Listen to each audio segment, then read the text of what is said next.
వడ్ల కొనుగోలు పూర్తయింది అని చెప్పి ప్రకటించారు. ఇంత మించిన దుర్మార్గం ఇంకొకటి లేదు. ఇవాళ అనేక కొనుగోలు కేంద్రాల్లో వడ్లు అక్కడ ఉన్నాయి.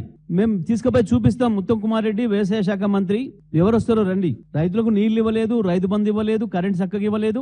అయినా నానా కష్టాలు పడి రైతు పంట పండిస్తే సిగ్గు ఎగ్గు లేకుండా 15 రోజుల క్రితమే ప్రకటించుకున్నారు, పత్రికల్లో యాడ్ చేసుకున్నారు. 1,50,00,000 మంది దగ్గర కొన్నాం, 35 లక్షల మంది రైతులకు 35,000 కోట్లు ఇచ్చినాం, 1,50,00,000 టన్నులు కొన్నామని సిగ్గు అనిపించాలి కొంచెమన్నా. యాడ్ వేసుకున్న వాడికి, అందులో ఫోటో వేసుకున్న వాళ్ళకి. ఇంత ద్రోహం. రైతుల మీద వడ్లు కూడా మొత్తం కొనుగోలు చేయాలని చెప్పి డిమాండ్ చేస్తా ఉన్నాం బీఆర్ఎస్ పార్టీగా. ఇక మళ్ళొక దుకాణం పెట్టబోతున్నారు. రైతు బంధు పేరు మీద ఇప్పటి వరకు వీళ్ళు రైతు భరోసా పేరు మీద ప్రభుత్వ ఖర్చుతో పెట్టిన మీటింగ్లకే ఎక్కువ ఖర్చు అయింది రైతులకు ఇచ్చిన దానికంటే. రైతు భరోసా పేరు మీద వీళ్ళు ఇచ్చిన నిధులతో పోలిస్తే ఎకరానికి ఓ మీటింగు, మళ్ళీ ఒక ఎకరానికి మళ్ళీ మీటింగు, పెడతామని ఓ మీటింగు, ఇస్తామని ఒక మీటింగు, దానికి అడ్వర్టైజ్మెంట్లు కోట్ల కొద్ది పెట్టి మీ బాకాలలో ప్రజల్ని జోకొడుతున్నాం అనుకుంటున్నారు, ప్రజల్ని నిద్రపుచ్చుతాం అనుకుంటున్నారు మీ అడ్వర్టైజ్మెంట్ల పేరు మీద మీకు బాకాలు ఉదే వాళ్ళతోని. కానీ తిరుగుబాటు చేసే పరిస్థితి వస్తుంది, రైతులు తన్నే పరిస్థితి వస్తుంది మిమ్మల్ని. ఆ పిసిసి అధ్యక్షుడు మాట్లాడతాడు పాపం, ఆయన చూస్తే జాలేస్తుంది. బీఆర్ఎస్ పోయింది మళ్ళీ రాదు. బీఆర్ఎస్ఏ రాకపోతే ఎందుకు భయపడుతున్నారు? మరి కేటీఆర్ పర్యటనలు కాసేపు కేటీఆర్ రోజుకో పర్యటన చేస్తుండు, రోజుకో పర్యటన చేయకుండా ఇంటికి అడుగుతుంటాడు ఆయన. కేటీఆర్ ఉన్నదే మీ భర్త పడతానికి, మీ పని పడతానికి. బీఆర్ఎస్ వస్తుందో రాదో పక్కన పెట్టి, కానీ మొట్టమొదటి నీ 15 రోజులు ఉంటుందో చూసుకోవాలి పిసిసి ప్రెసిడెంట్. ఎందుకంటే నీ ముఖ్యమంత్రి నీ మీద బ్రహ్మాండమైన ప్రచారం చేస్తున్నాడు. ఈయనంత పనికి మాలిన పిసిసి అధ్యక్షుడు ఒబ్బడు రాలే ఇప్పటి వరకు. మొత్తం దాన్ని గాంధీ భవన్ పోయి బీర్ భవన్ చేసిండు, ఆడ చూసిన ఖాళీ వడ్డీలే కనబడుతున్నాయి ఈయన వచ్చిన కాంచి అని చెప్పి నీ ముఖ్యమంత్రి బాకాదారులే చెప్తున్నారు. నీ కేసులో వస్తుంది మొదలు. తప్పకుండా ప్రజలు బీఆర్ఎస్ వైపే ఉన్నారు, అందులో సందేహం ఏం లేదు. అందుకనే కేటీఆర్ను రోజుకు ఒక్క చోట కాదు 3 చోట్ల పిలుస్తాను. నువ్వేమైనా ప్రెస్ మీట్లే తప్ప ఇంకో దానికి పోలేవు. నీ ముఖ్యమంత్రి ఏమో అధికారులు తీసుకొచ్చిన మందిని చూసి మందితో ఉపన్యాసం బూతులు మాట్లాడి రావాలి పోయి. ఇక బీఆర్ఎస్ బీజేపీ ఒకటా, బీజేపీ హైబ్రిడ్ కాంగ్రెస్ ఒకటా అనేది నిన్న తేలిపోయింది.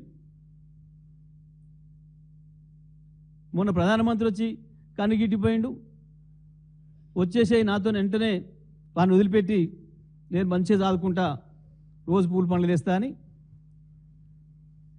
ఇప్పుడు నిన్న వీళ్ళిద్దరు కలిసి డ్యూయట్ పాడుతున్నారు పోయి. ఏది మొన్న వారం రోజులు తిట్టుకున్న వాళ్ళు, ఇద్దరు మ్యాచ్ ఫిక్సింగ్లో తిట్టుకున్న వాళ్ళు. నేను నిన్ను తిడతా, నువ్వు నన్ను తిట్టాలి.